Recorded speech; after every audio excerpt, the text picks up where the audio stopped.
Hello and welcome back to another episode of Around the Horns. We are back on this Monday morning talking to Coach Schloss about everything Texas baseball.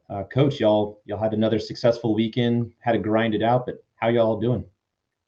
We're doing well. I think we'll take the results of the weekend, just like every other SEC weekend. The line between winning a series, losing a series, getting swept, sweeping is normally pretty thin. So credit to the one kid that hit the homer off Dylan.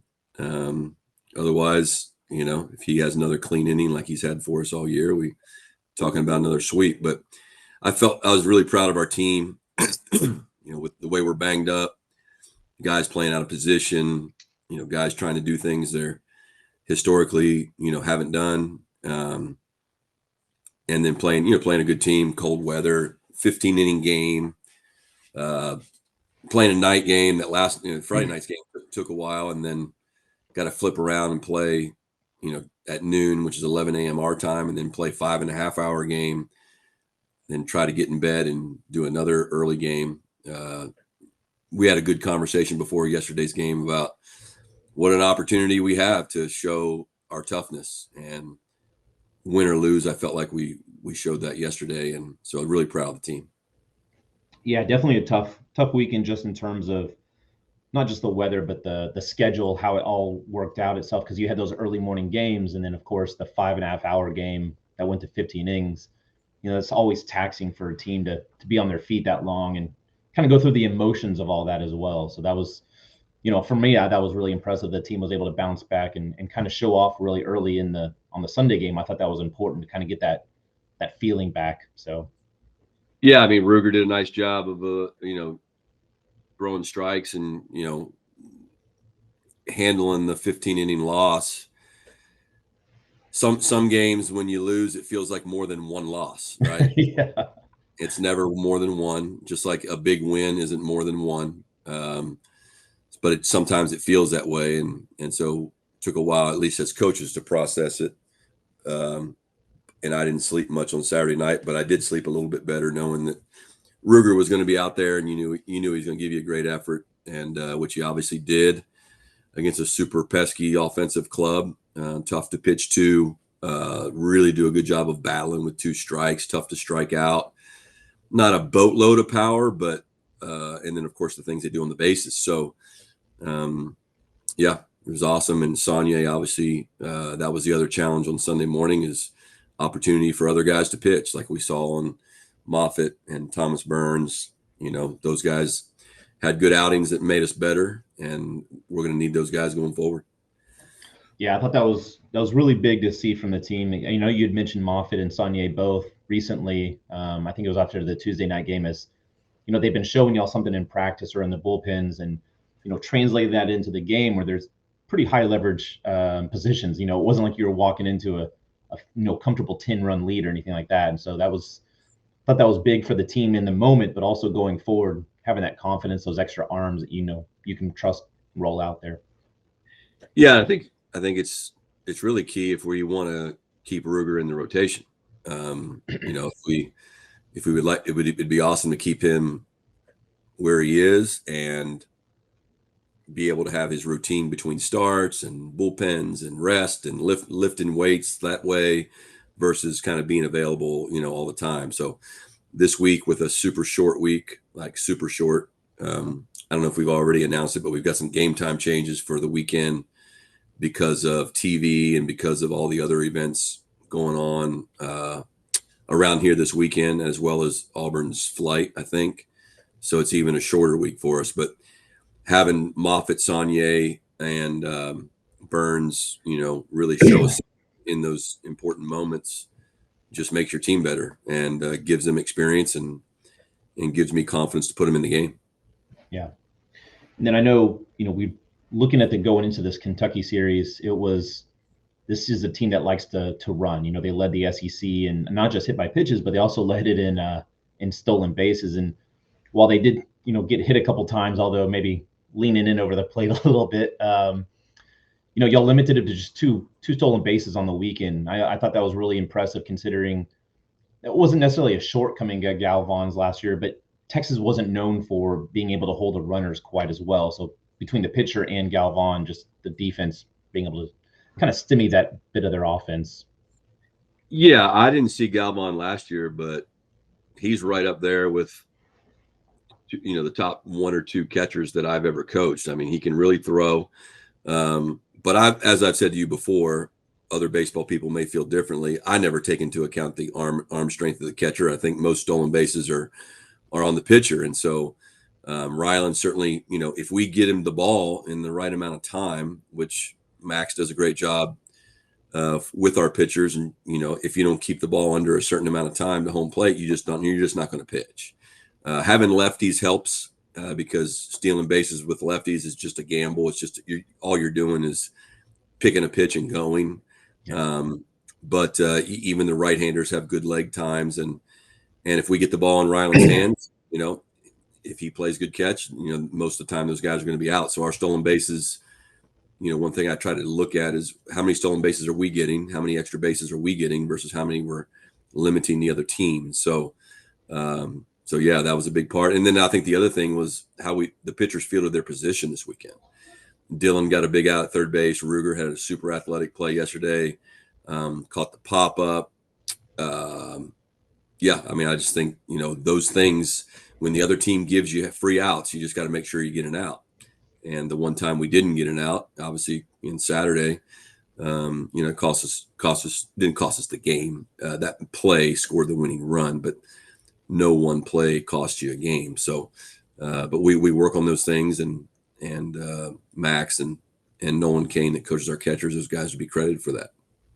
Yeah, you've talked about how athletic Ruger is, and he was even a good left fielder at one time. But the play that he made coming off the mound and being able to get to third base to Borba, that was massive yesterday's game. I thought that really kind of shifted some momentum there and just kind of gave that feeling of, okay, we can settle this down, we can stymie what they're doing. And you mentioned overall just the high IQ plays. We saw the throwback to second base where Ruger was smart enough and had the experience to step off and not just turn and throw to do the pickoff. And then Mendoza, obviously, he was really good and instrumental out on play as that as well. So yeah, the thing with the Ruger's play, that's something that we actually practiced last week. It's a long story, but some things we saw on video and felt like we could, do something different that other schools and even we haven't done in the past to get us a free out. And it turned out perfectly, mainly because we had the right pitcher on the mound who A, isn't going to panic, and B, is athletic enough to spin around and make that throw. But yeah, it's when you have athletic pitchers, man, it makes such a difference. And you're right, Ruger is a good outfielder. And if we don't get healthy soon, we may need to figure out if he can hit. Yeah. And then, the other thing that I noticed in the stat sheet was just only 2 errors made all weekend. And, when you're playing a baseball team like Kentucky, who likes to put pressure, likes to run, that becomes really important to limit those free bases or free passes, which I know you harp on the team all the time. Like, this is our standard. We have to prevent that because that's how we're going to end up winning the game, because it all adds up. But, I thought that was really important because that turf field, it plays fast. You could see that on TV, but it also had some, I don't know, interesting movement. It seemed like at times where it kind of skip across where normally it would kind of deaden out. So yeah, it's super fast, no doubt about it. And it has some bounce to it as well. So I thought Borba played really well at third base. He had a lot of balls, a lot of weird plays that, as most third basemen do. Obviously, Schussler's just been so consistent at first base, and I had just moved the pitch before the ball where Mendoza, banged his shoulder up a little bit when he dove. I had just moved the pitch before Mendoza 2 steps to his left because, we throw a lot of off-speed pitches anyway, but we were throwing Bell those off-speed pitches, and he's hit a million balls in the 4-hole, and which is the spot between the first baseman and the second baseman. And I was like, golly, I feel like we're not covering that as much as we could. You can't go crazy because you want to be able to turn a double play. And I just moved him. And if I wouldn't have moved him, that's tailor-made 4-6-3 double play. But those are the things that go on in the game, right? You're trying to play the percentages and the pitch being thrown, and but Bell stayed on it instead of hooking it. But yeah, those are big plays, and thought Gasparino played well, and Ryland's just so steady behind the plate. Yeah. Talking about the hitting, I know wasn't the most offensive weekend for the team, but y'all still got those timely hits, and y'all still got the big knocks when y'all need them, especially on Sunday. Gasparino coming through and Flores coming through, and Flo had come through on Saturday as well. What do you tell the team is right now where you're missing two of your better hitters, and it's just, listen, you got to go out there and produce, and that you can 1 through 9. It's just, how are you talking them through that? Yeah, I mean, I think the thing we're trying to do, in some ways we are doing, I mean, we are winning, is you got to think about team offense and way less about hitting. Hitting is a part of team offense, right? So a guy like Duplantier, he's got to get on base, right? And he's got to have an understanding of who he is as a player. What are his strengths? How is he going to function in the team offense? You have a good, we call it ATW, awareness to win, right? So there's a runner at second base and nobody out. We call that an important play. Well, you saw Schuster yesterday. Who hit it? Gasparino hit a leadoff double, maybe? Yeah. And Schuster's up and runner at second base, nobody out. And so call that an important play. So he's got the option to bunt to get the guy to third base, or he can swing, but you got to have some barrel awareness to be able to hit the ball behind the runner. And we want to do that aggressively. We don't want to play scared. And Kimball's already good at hitting the ball that way, and he got an off-speed pitch up, and he not only did he hit it that way to move the runner, he got a double. He himself got a double out of it. And Tommy was supposed to do the thing that, he was supposed to do it again. But he got out in front of a pitch, and he ended up hit almost getting a hook double to the wrong side of the field. But those are the things that, when you lose a bat like Ballou, and you lose A-Rod, and you have some other guys banged up, especially on this particular team, like I told you before the season started, in order for us to have a great year, those marquee players need to stay healthy, and they need to have good seasons. If they don't, or if they're down for a while, it doesn't mean we can't win. We just have to win differently. So for fans to think that I would love to, Stewart maybe hits some homers, and Farmer hits, he hadn't hit a home run yet, but he hammered a ball to right center field yesterday to score a run from third base. We just have to play good situational baseball, and we have to pitch, which luckily, to this point we have pitched, and we have to catch the ball, at least on the routine plays. So I think there's a lot of different ways to win. And I can remember some of Augie may have had a national championship team that hit under like 260. He did.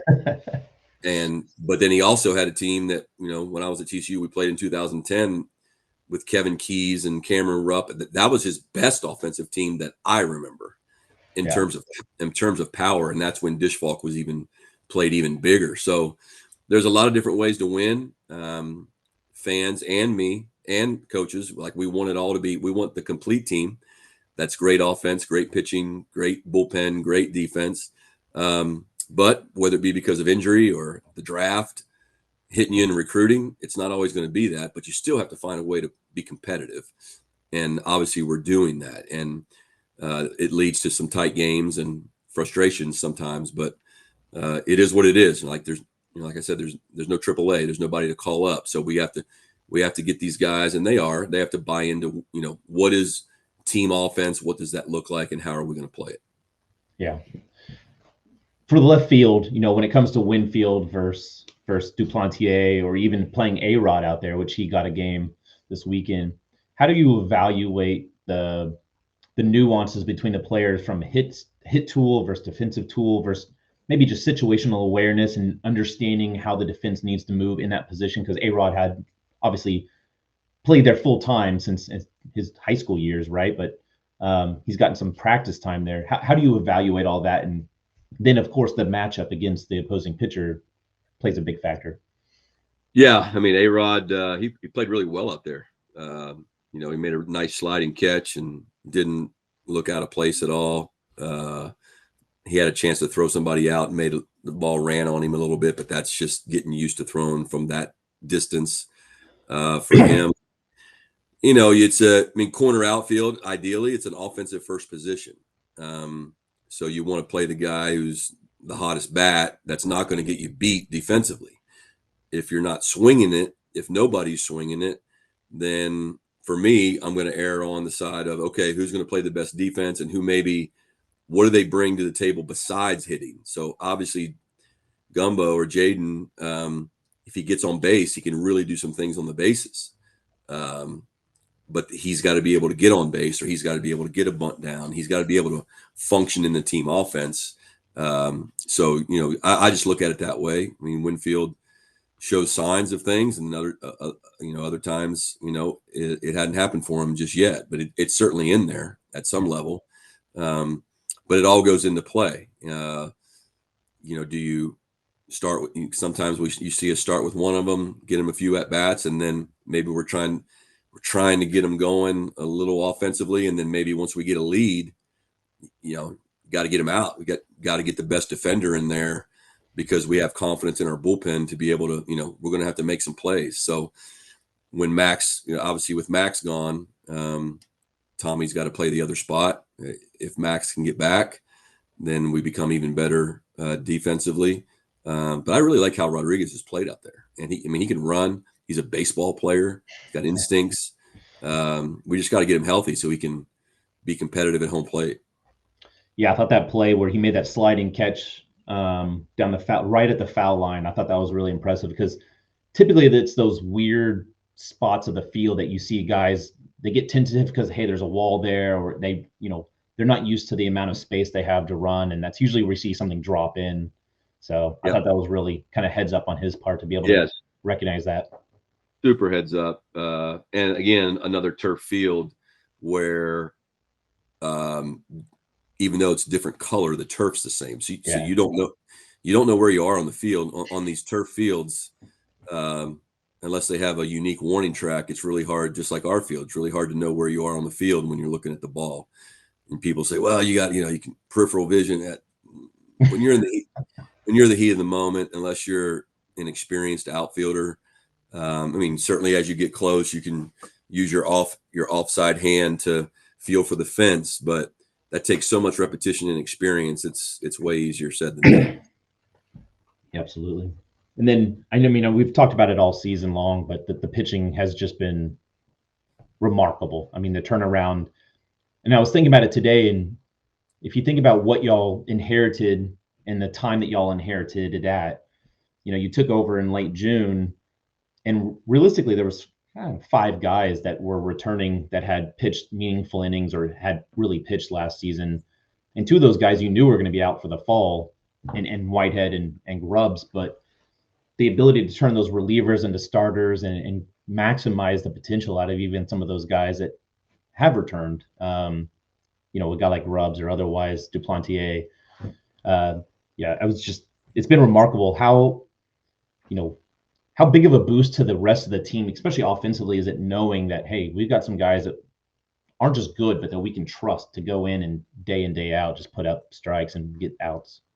Oh yeah, it's huge confidence booster. Obviously, the starting pitching allows you to sleep the night before and know that you're going to get a guy that's going to be competitive most of the time. They're not going to be perfect, and these guys are going to have bad days. I think the thing that's, you know, there's nothing worse. Which, you know, we were the first game of the season, we had a lead and lost the lead, and Mercer pitched great. Sometimes you got to give credit to the other team, but there's also nothing worse than getting a lead and wondering how in the world are we going to hold this lead? You know, if your bullpen is bad or inexperienced or doesn't throw strikes, you know, stuff like that. We saw that, you know, the South Carolina A&M game the other day. There's other, you know, it can happen to anybody, but the point is when you have people down there, then you get a lead, then just that confidence that breeds to the rest of the team versus the horrible feeling of yeah, we just hit a 2-run homer to take the lead, but how are we going to keep them from scoring? So Max and Chase Lummus and Mason McCray and our analytics team, video guys down there, Garrett Stone. I mean, they've done such an awesome job of creating identity for every pitcher, their strengths, what they're capable of doing, instilling confidence in them, having a great plan. And then you got to give the pitchers the most credit for going out there and executing the plan. So it's fun to watch. I saw it up close and personal with Max last year.